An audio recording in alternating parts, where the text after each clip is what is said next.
Janvier 1999, dans un théâtre parisien. Un homme, dont on ne connaît pas les activités par ailleurs, vient donner une conférence. C'est la 3e fois qu'il la donne, en 10 ans. Au mot près, c'est la même, exactement. Personne ne sait précisément d'où lui vient cette lubie, faire une conférence, toujours la même. D'ailleurs, personne ne sait précisément qui est cet homme. Mais on sait qu'il apparaît dans des endroits choisis pour leur discrétion et leur singularité. La première fois une salle de classe, puis la salle des mariages d'une mairie de province, aujourd'hui un théâtre. Il donne sa conférence et part sans demander son reste, on n'entend plus parler de lui. Quelques années plus tard, il ressurgit, le bouche à oreille. Il sera ici ou là, tel jour, telle heure, c'est tout ce que l'on sait. Jusqu'ici, rien n'avait filtré du contenu de cette conférence. Les notes et les enregistrements ont toujours été interdits.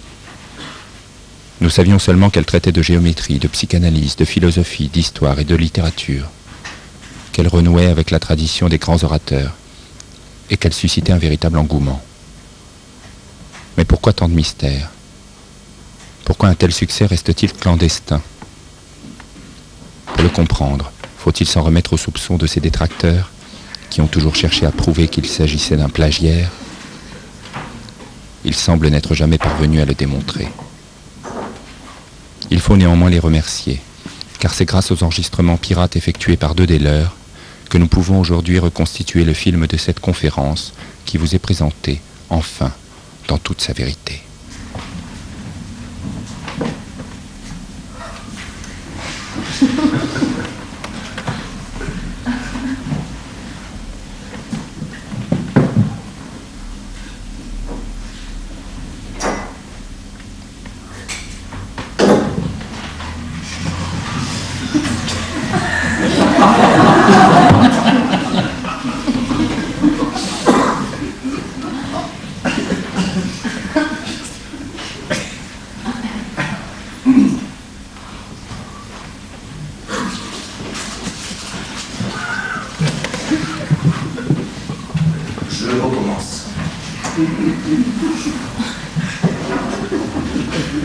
Je recommence, puisque j'avais cru pouvoir finir.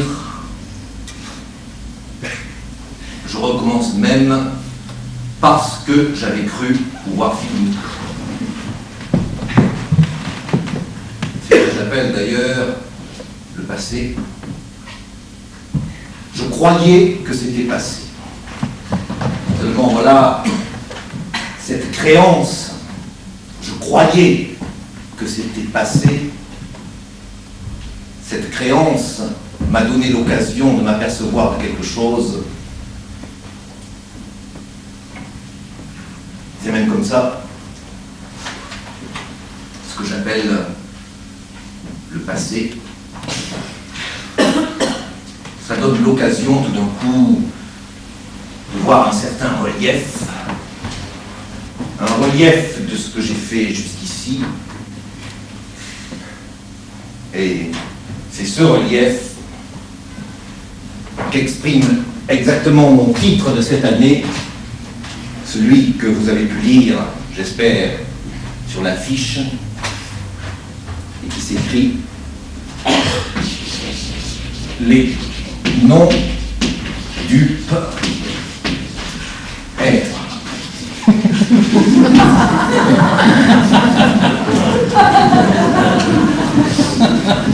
Ça sonne drôlement, hein? C'est un petit air de ma façon. Pour dire mieux les choses, une petite air. Ah, il fallait peut-être que ça le dise. Une air. C'est quelque chose comme la lancée.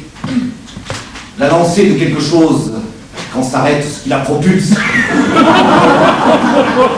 Elle continue de courir encore. Il n'en reste pas moins que ça sonne strictement de la même façon que les noms du père. Savoir ce dont j'ai promis de ne parler plus jamais. Voilà.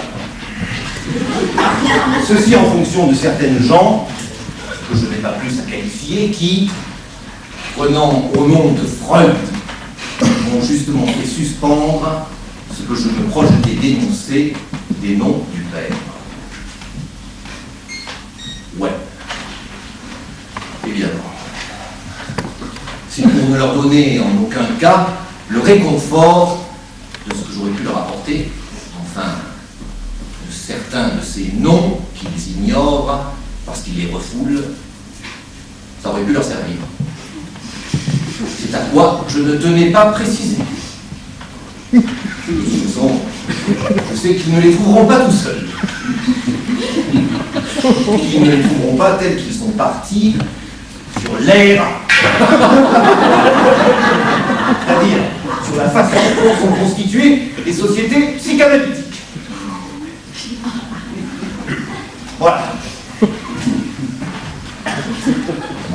Alors, les noms du R et les noms du père qui consonnent si bien, qui consonnent d'autant mieux que, contrairement, comme ça, à un penchant qu'ont les personnes qui se croient lettrées à faire les liaisons même quand il s'agit d'un S, on ne dit pas les noms du peser. On ne dit pas non plus les cerises ont bon goût. On dit les cerises ont bon goût. Et les noms du père, ça consonne. Ça, c'est les richesses de la langue. Et j'irai même plus loin, c'est une richesse que n'ont pas toutes les langues, et c'est bien pour ça qu'elles sont variées. Et ce que j'avance de ces rencontres qu'on qualifie de mots d'esprit, peut-être que j'arriverai avant la fin de cette année à vous faire sentir un peu mieux ce que c'est que le mot d'esprit. Et je vais même tout de suite en avancer quelque chose.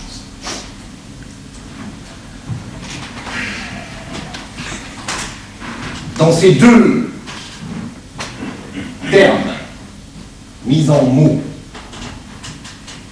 des noms du père et des noms du qui errent, c'est le même savoir dans les deux. C'est le même savoir au sens où l'inconscient, c'est un savoir dont le sujet peut se déchiffrer. C'est la définition du sujet qu'ici je donne. Du sujet tel que le constitue l'inconscient. Le déchiffre. Celui qui, d'être parlant, est en position de procéder à cette opération, qui est même jusqu'à un certain point forcé, jusqu'à ce qu'il atteigne un sens, et c'est là qu'il s'arrête. Parce qu'il faut bien s'arrêter. On ne demande que ça. On ne demande que ça parce qu'on n'a pas le temps. Alors il s'arrête à un sens, mais le sens auquel on doit s'arrêter, dans les deux cas, quoi que ce soit le même savoir, ce n'est pas le même sens. Ce qui est curieux, et qui nous fait toucher du doigt tout de suite que ce n'est pas le même sens, c'est seulement pour des raisons d'orthographe, ce qui nous laisse soupçonner quelque chose. Quelque chose dont vous pouvez voir, en fait, l'indication dans ce que j'ai, dans quelques-uns de mes séminaires précédents, marqué des rapports de l'écrit au langage. Ne vous étonnez pas trop, enfin, qu'ici je laisse la chose à l'état d'énigme, puisque l'énigme, c'est le comble du sens. Et ne croyez pas même que, à l'occasion, il ne reste pas là, à propos de ce rapprochement, de cette identité phonématique des noms du père et des noms du père. Ne croyez pas qu'il n'y ait pas d'énigme pour moi-même. Et c'est bien de ça qu'il s'agit. C'est bien de ça qu'il s'agit, et de ceci qu'il n'y ait aucun inconvénient à ce que j'imagine comprendre. Ça éclaire le sujet au sens où je l'ai dit tout à l'heure, et ça vous donne du travail. Il faut bien le dire, pour moi, il n'y a rien de tuant comme de vous donner du travail. Enfin, c'est mon rôle. Le travail, tout le monde sait d'où ça vient. Dans la langue. Dans la langue où je vous jaspine. Vous avez peut-être entendu parler de ça. Ça vient de tripalium, qui est un instrument de torture, et qui était fait de 3 pieux. Le concile d'Auxerre, on a dit qu'il ne convenait pas aux prêtres ni aux diacres d'être à côté de cet instrument, au moyen de quoi, torquentura, sont tourmentés les coupables. Ça ne convient pas que le prêtre ni le diacre soient là. Ça les ferait peut-être bander.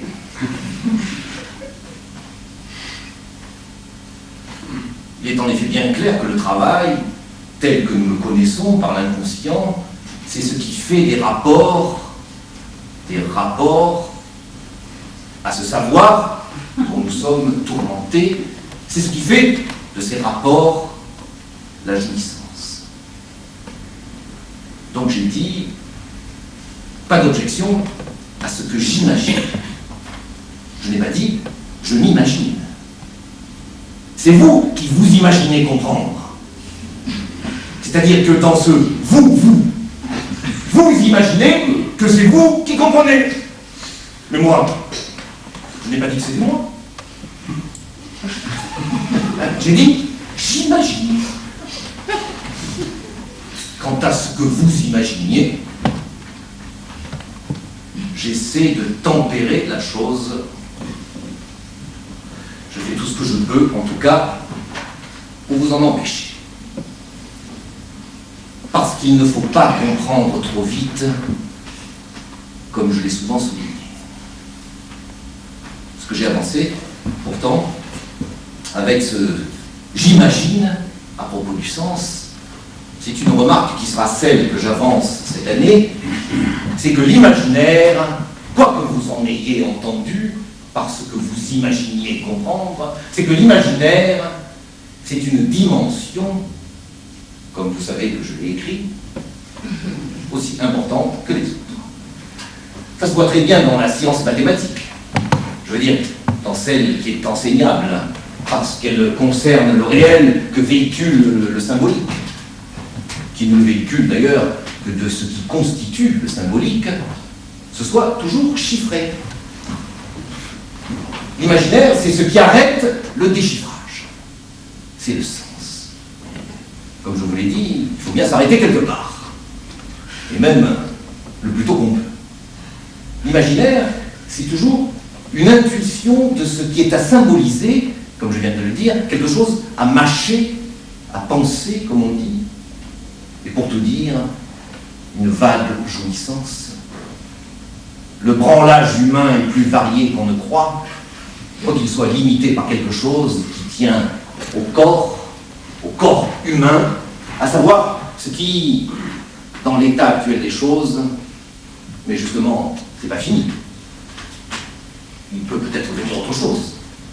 Dans l'état actuel des choses, assure la dominance de l'obsis, dans le peu que nous en savons, de ce corps, c'est-à-dire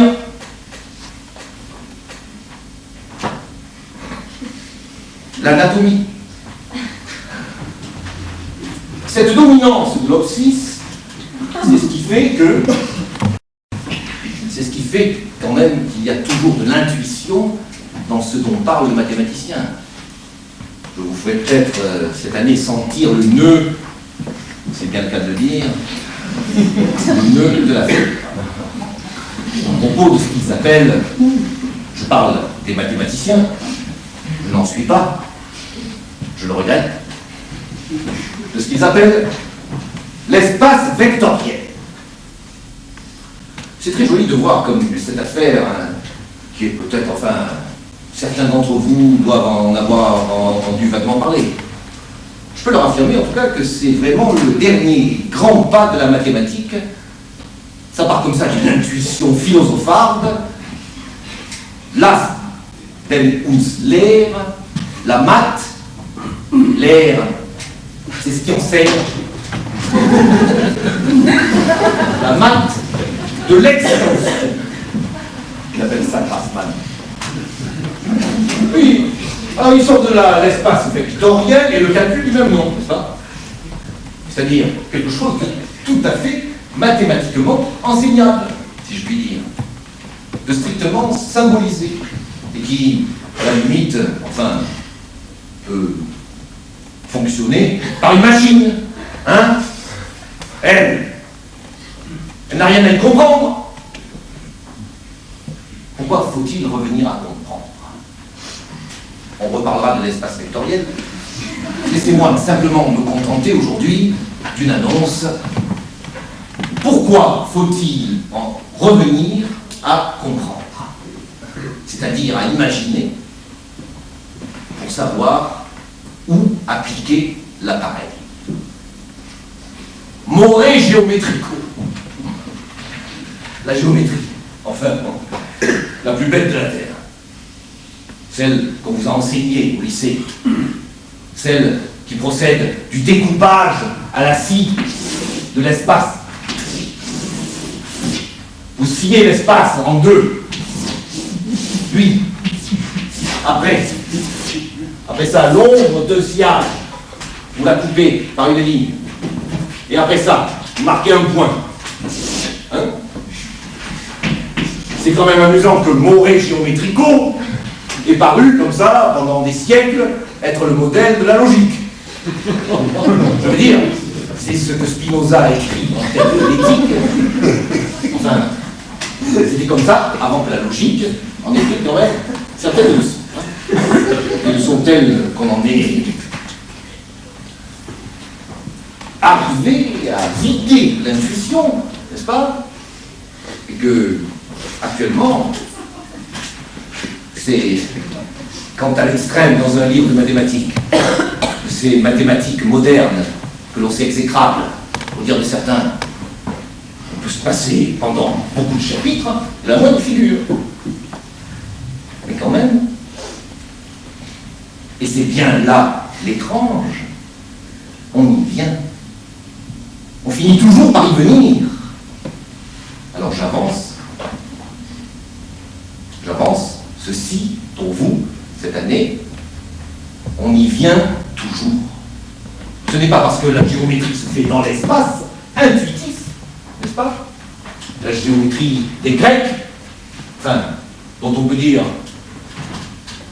que c'était pas mal, enfin, ça cassait pas les manivelles. Hein. C'est pour une autre raison qu'on y vient.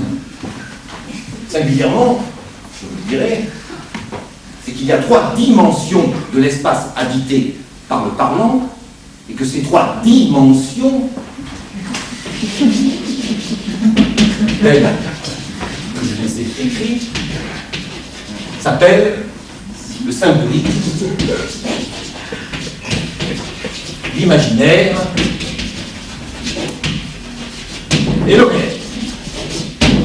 C'est pas tout à fait comme les coordonnées cartésiennes, hein. C'est pas parce qu'il y a un 3, hein. Non, vous ne trompez pas, hein. Les coordonnées cartésiennes relèvent de la vieille géométrie. C'est parce que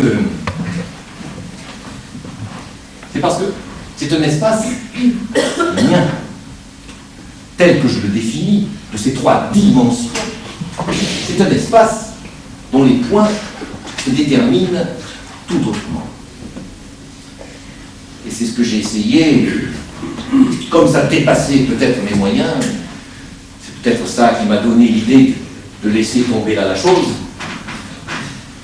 C'est une géométrie dont les points, pour ceux qui étaient là, j'espère, l'année dernière, dont les points se déterminent du coinçage de ce dont vous vous souvenez peut-être que j'ai appelé mes ronds de ficelle.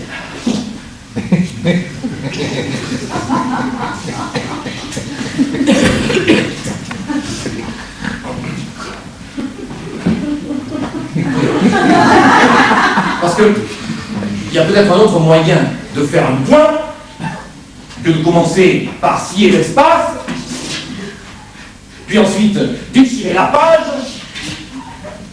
et puis avec la ligne qui, on ne sait pas tout, flotte entre les deux, casser cette ligne et dire c'est ça le point. C'est-à-dire nulle part. C'est-à-dire rien.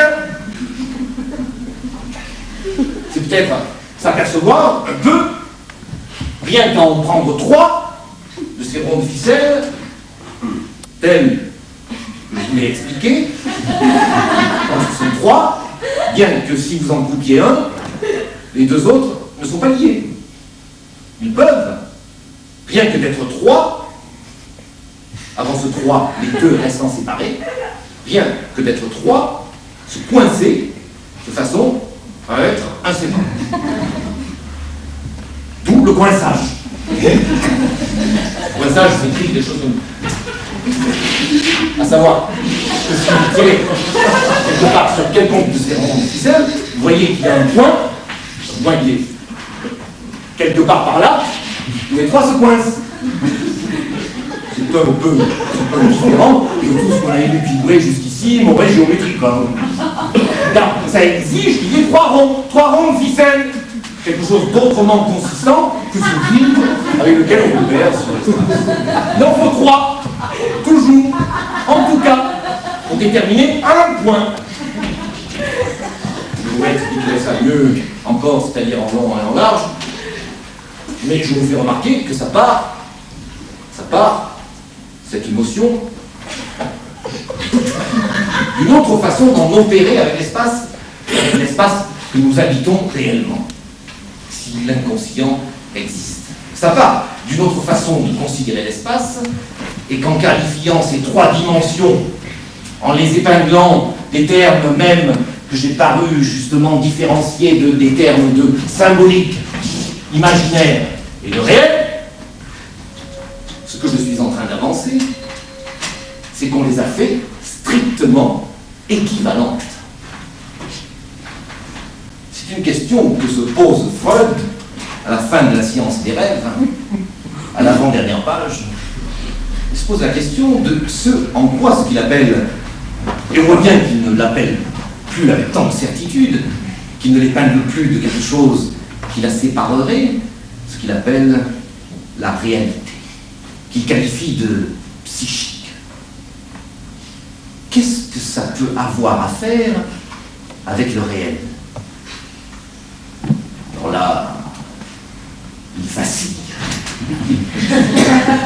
Il vacille encore un peu, et il s'accroche à la réalité matérielle. Mais qu'est-ce que ça veut dire, la réalité matérielle, dans ses rapports avec la réalité psychique? Nous allons donc essayer de les distinguer, de garder encore une onde de distinction entre ces 3 catégories,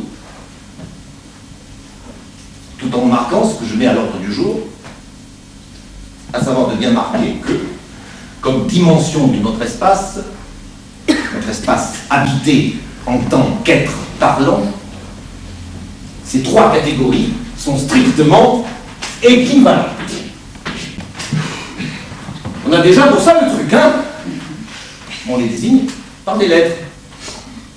C'est là le frayage tout à fait nouveau de l'algèbre. Et vous voyez, là, l'importance de l'écrit. Si j'écris R, I, S, réel, imaginaire, symbolique. Ou mieux, réel, symbolique, imaginaire. Vous verrez tout à l'heure pourquoi je corrige. Vous les écrivez en lettres majuscules. Vous ne pouvez pas faire autrement. Et il reste pour vous comme ça, adhérent, en quelque sorte, à la chose. Simplement, question d'écriture, c'est tout à fait hétérogène. Vous allez continuer comme ça parce que vous avez toujours compris. Vous avez toujours compris, mais à tort, que le progrès, le pas en avant, c'était d'avoir marqué l'importance écrasante du symbolique au regard de ce malheureux imaginaire par lequel j'ai commencé en tirant dessus à balles, sous le prétexte du narcissisme. Seulement, figurez-vous que l'image du miroir, c'est tout à fait réel qu'elle soit inversée.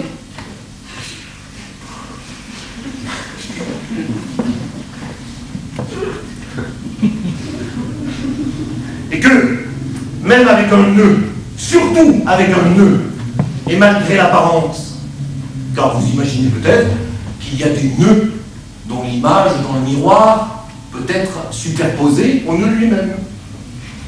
Il n'en est rien. L'espace, j'entends l'espace comme ça, intuitif, géométrique, est orientable. Il n'y a rien de plus spéculaire qu'un nœud.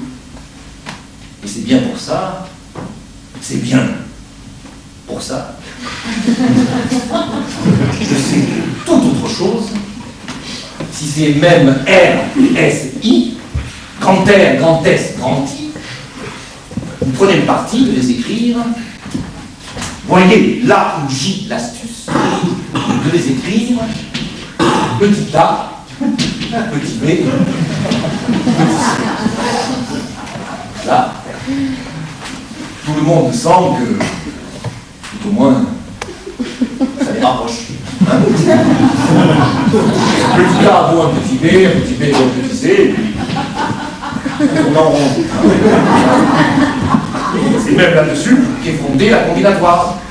C'est pour ça que quand vous mettez les trois lettres à la suite, eh bien, il n'y a pas plus de 6 façons de les ordonner.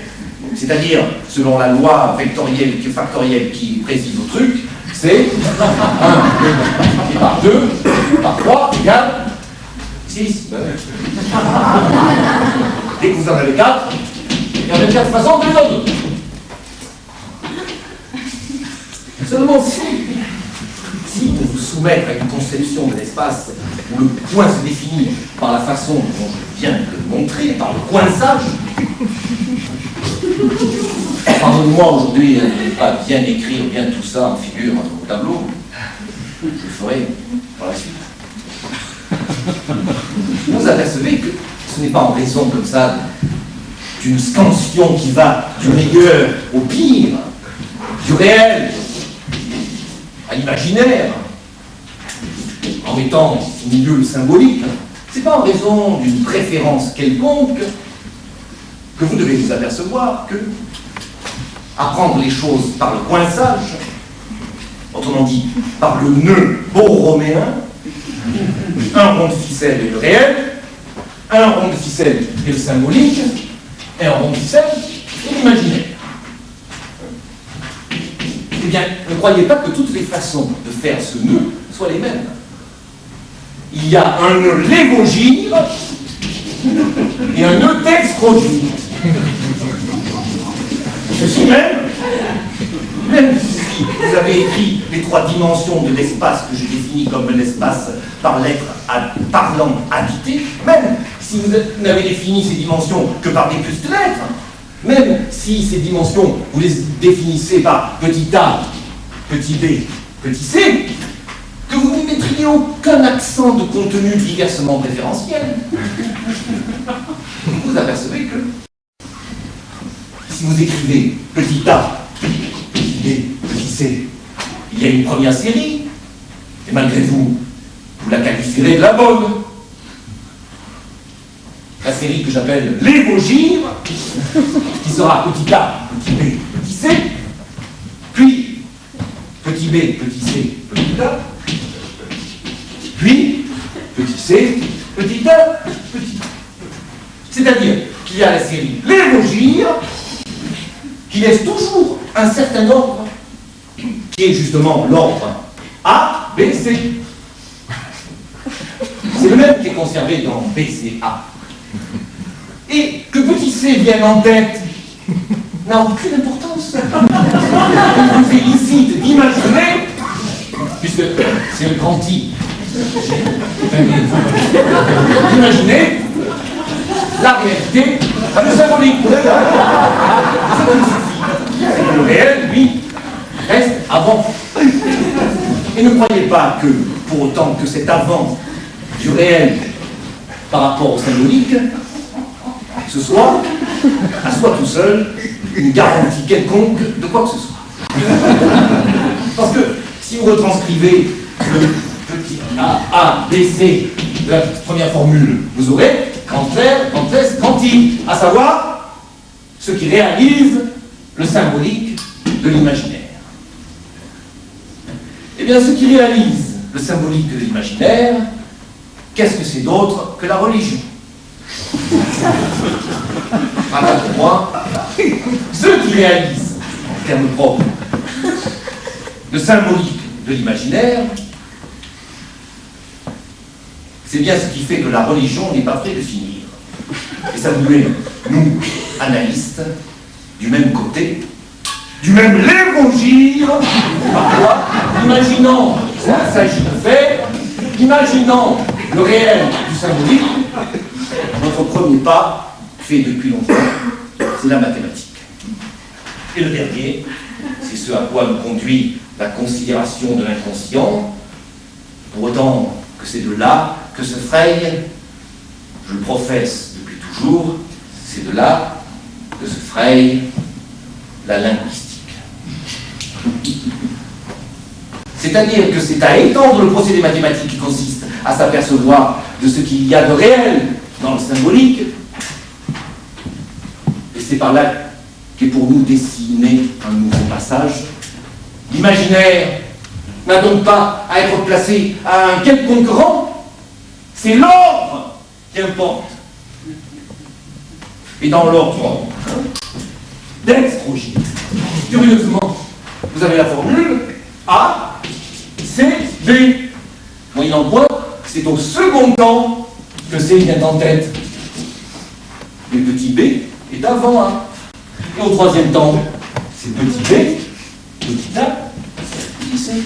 C'est-à-dire trois termes dont nous verrons que s'ils ne constituent pas peu dans le discours, ça n'en est pas moins là, d'où sortent quelques structurations distinctes qui sont justement toutes celles dont se supportent d'autres discours, ceux seulement que le discours l'évangile permet, de par l'espace qu'il détermine, de démontrer, non pas certes comme ayant eu un temps leur efficacité, mais comme, à proprement parler, mise en cause par les autres discours.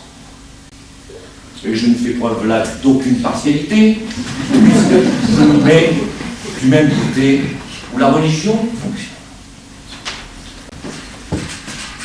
Je n'en dirai pas plus aujourd'hui, mais ce que j'avance est ceci. Si dans la langue, la structure, il faut l'imaginer, est-ce que ce n'est pas là ce que j'avance par la formule « les noms du R » Comme ça n'est pas immédiatement accessible, je vais essayer de vous le montrer.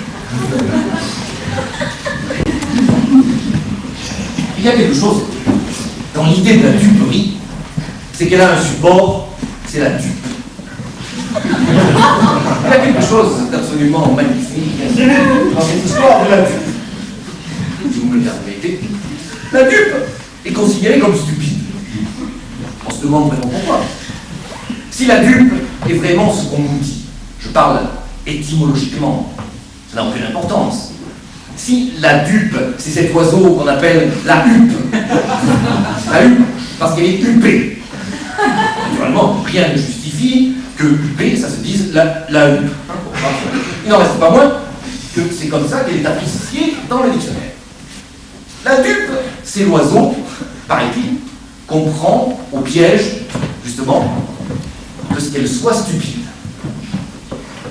On ne voit absolument pas pourquoi une huppe serait plus stupide qu'un autre oiseau. La chose qui me paraît remarquable, c'est l'accent que met le dictionnaire pour préciser qu'elle est du féminin. La dupe est là. Il y a quelque part un machin là, que j'ai relevé. J'ai relevé dans le littré que ce soit une faute que La Fontaine ait fait dupe masculin. Il a osé écrire part, du fil et du soufflet pourtant embarrassés, un des dupes un jour alla trouver un singe. Ceci est tout à fait fautif, marque bien le lettré. On ne dit pas un dupe, pas plus qu'on ne peut dire un linote pour qualifier un étourdi. Voilà les grandes raisons. L'intéressant, c'est de savoir de quel genre est le non-dupe. Oui. Le non-dupe. Parce que c'est parce que ce qui est pointé du nom c'est neutre, je n'en trancherai pas. Il y a une chose, en tout cas claire, c'est que le pluriel, d'être non marqué, fait vaciller cette référence féminine. Et il y a quelque chose, enfin, qui est encore plus drôle. Je ne peux pas dire que je l'ai trouvé dans le champ fort. Je l'ai trouvé aussi dans le dictionnaire. Dans un autre. Cette citation du champ fort, je passe pas mon temps à lire le champ fort, hein. C'est quand même pas mal. Enfin, que ce soit au mot dupe, que j'ai relevé ceci. Une des meilleures raisons, écrit Champfort, qu'on puisse avoir de ne pas se marier jamais, c'est qu'on n'est pas tout à fait la dupe d'une femme tant qu'elle n'est pas la vôtre. La vôtre.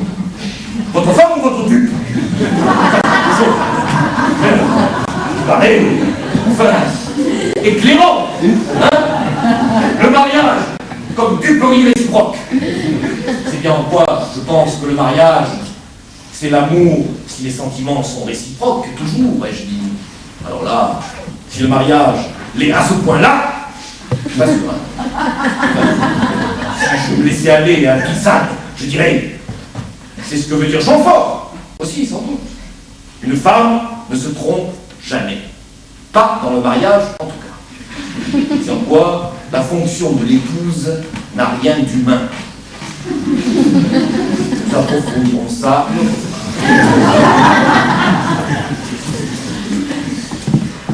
J'ai parlé de non-dupe. Je semble l'avoir marqué, enfin, d'une irrémédiable faiblesse en disant que ça erre. Seulement, je veux bien savoir ce que ça veut dire. Ça erre.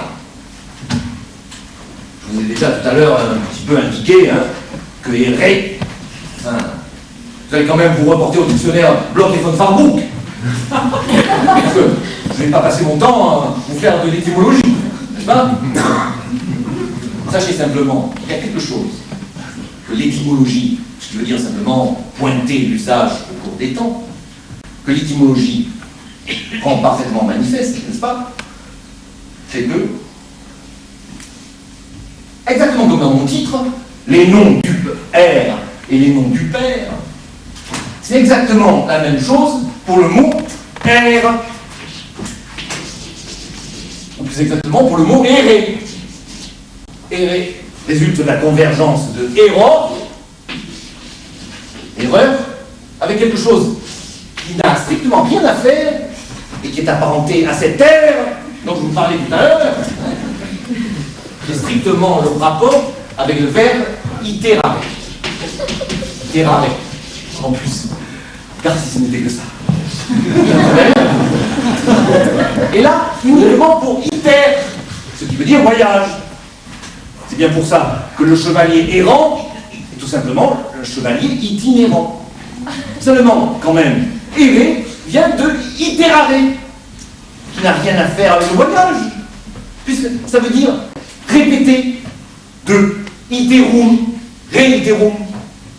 Néanmoins, on ne se sert de cet iterare que pour ce qu'il ne veut pas dire, c'est-à-dire itinérare. Comme le démontrent les développements qu'on a donné à ce verbe errer, au sens d'errance, c'est-à-dire en faisant du chevalier errant un chevalier itinérant.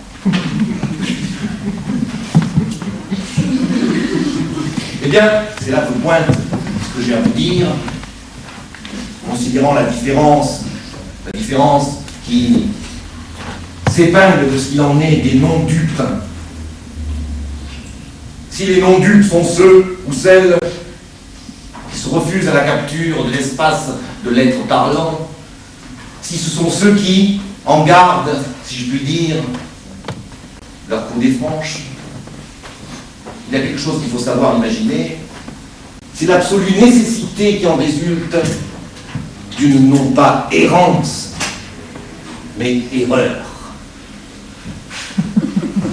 C'est à savoir que, pour tout ce qui est de la vie, et du même coup de la mort, il y a une imagination qui ne peut supporter tout ce qui, de la structure, se veulent non dupes. C'est ceci, c'est que leur vie n'est qu'un voyage. La vie, c'est celle du viator. Ceux qui, dans ce bas monde, comme ils disent, sont comme à l'étranger. La seule chose dont ils ne s'aperçoivent pas, c'est que rien qu'à faire ressurgir cette fonction de l'étranger, ils font surtout du même coup le tiers terme, la troisième dimension, celle grâce à quoi des rapports de cette vie ne sortiront jamais, si ce n'est d'être alors plus dupes encore que les autres, de ce lieu de l'autre. Pourtant, qu'avec leur imaginaire, ils constituent comme tel. L'idée de génosis, de développement, comme on dit, de ce que serait, je ne sais quelle norme, grâce à quoi un être qui ne se spécifie que d'être parlant dans tout ce qu'il en est de ses affects, justement, serait commandé par je ne sais quoi, que quiconque est bien incapable de définir, qui s'appelle le développement, et c'est à quoi, en voulant réduire l'analyse, on manque. On fait l'erreur complète, l'erreur radicale, quant à ce qu'il en est de ce que je découvre l'inconscient. Il y a quelque chose que nous dit Freud, et là, c'est sans ambiguïté. Und, c'est bien le paragraphe de la trame d'Antou. Und, der Wert des Traumes für die Kenntnis. C'est là que c'est joli. Parce qu'on croit, quand il pense ceci, Freud fait allusion à la fameuse valeur de divination des rêves. Ne pouvons-nous pas le lire autrement, c'est-à-dire nous dire, et la valeur du rêve pour la connaissance de ce qui va en résulter dans le monde de la découverte de l'inconscient, c'est à savoir si, par hasard, un discours faisait que, d'une façon de plus en plus répandue, on sache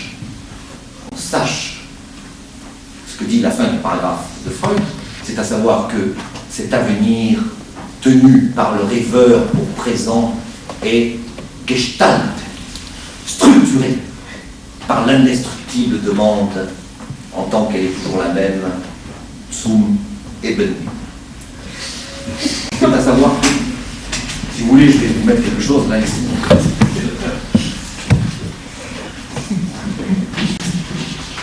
L'essence, qui serait ce voyage, à savoir ce développement ponctué de la naissance à la mort. Qu'est-ce que Freud dit, de par le surgissement de l'inconscient, nous indique? C'est qu'en quelques points qu'on soit de ce prétendu voyage, la structure, de quelque façon que je la crayonne ici, peu importe, la structure, c'est-à-dire le rapport à un certain savoir, la structure, elle, n'en démord pas, et le désir, comme on traduit improprement, est strictement, durant toute la vie, toujours le même. Simplement, des rapports d'un être particulier dans son surgissement, dans un monde où déjà, c'est ce discours qui règne. Il est parfaitement déterminé quant à son désir, du début jusqu'à la fin. C'est bien en quoi ce n'est qu'à ne plus se vouloir dupe de la structure qu'on s'imagine de la façon la plus folle, hein, que la vie est tissée de je ne sais quel contraire, de pulsions de vie, de pulsions de mort. C'est déjà quand même flotter un peu plus haut, enfin, que la notion de toujours du voyage. Ceux qui ne sont pas dupes de l'inconscient, c'est-à-dire qui ne font pas tous leurs efforts pour y coller, n'est-ce pas? qui ne voit la vie que du point de vue du viator. C'est bien comme ça d'ailleurs que sont surgies, enfin, toute une étape de la logique, celle de l'après-coup, bien sûr. Avec ces conséquences sont apparues ces choses dont on ne voit même pas à quel point c'est un paradoxe, n'est-ce pas? Tous les hommes sont mortels, c'est-à-dire ce que j'ai dit, voyageurs, hein? Socrate est un homme, il est un homme, il est un homme, s'il veut bien, hein? Il est un homme, s'il se précipite lui-même, n'est-ce pas? C'est bien d'ailleurs ce qu'il fait, et c'est bien en voit d'ailleurs le fait qu'il ait demandé la mort. Il y a quand même une toute petite différence. Cette différence n'a pas empêché la suite d'être absolument fascinante. Ça n'a pas non plus été plus mauvais pour ça. Avec son hystérie, il a permis une certaine ombre de science, celle qui justement se fonde sur cette logique catégorique.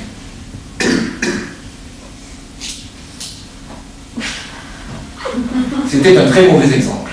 Mais ça doit étendre, hein. En tout cas, cette fonction imaginaire, essentiellement, du viator, doit nous mettre en garde contre toute métaphore qui procède de la voix. C'est bien de la voix dont il s'agit, le Tao, elle s'imagine être dans la structure. Mais est-ce bien sûr qu'il n'y ait qu'une voix? Ou même que la notion de la voix, de la méthode vieille, quoi que ce soit, est-ce que ça ne serait pas en nous forgeant une toute autre éthique? Une éthique qui se fonderait sur le refus d'être non dupe, sur la façon d'être toujours plus fortement dupe de ce savoir, de cet inconscient qui en fin de compte est notre seul lot de savoir. Je sais bien qu'il y a cette sacrée question de la vérité, hein? Nous n'allons pas comme ça, après ce que je vous en ai dit, et en y revenant, et en y retournant, mettre à y coller, sans savoir que c'est un choix, puisqu'elle ne peut pas se ni dire, et qu'après tout, ce que nous choisissons d'en dire, il y a toujours derrière un désir, une intention commune. C'est là-dessus qu'est fondée, enfin, toute la phénoménologie. Je parle de celle de Husserl. Souvent comme ça, vous variez les pouces à dire de la vérité, bien entendu, voir ce que ça donne comme truc. Il y a des choses bien drôles. Je ne voudrais pas compromettre Dieu trop dans cette affaire. Chacun sait que je considère qu'il est plutôt de l'ordre du super chéri. Alors pourquoi expliquer toujours la vérité? Alors que ça va aussi bien s'il est totalement trompeur, hein? En admettant qu'il l'ait fait, le réel, il est d'autant plus soumis que justement, si c'est lui qui l'a fait, alors pourquoi pas? Je crois que si on fait comme ça, il faut interpréter la fameuse histoire de Descartes, n'est-ce pas? Le malin génie. Ben, le malin génie, c'est lui. Et ça marche comme ça. Plus il sera malin, plus ça ira. C'est même pour ça qu'il faut être dupe. Il faut être dupe, c'est-à-dire collé. Collé à la structure.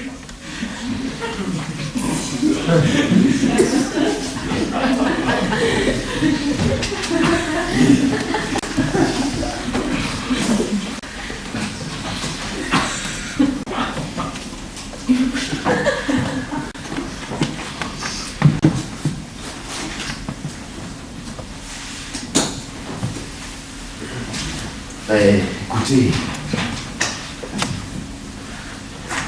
j'en ai ma claque.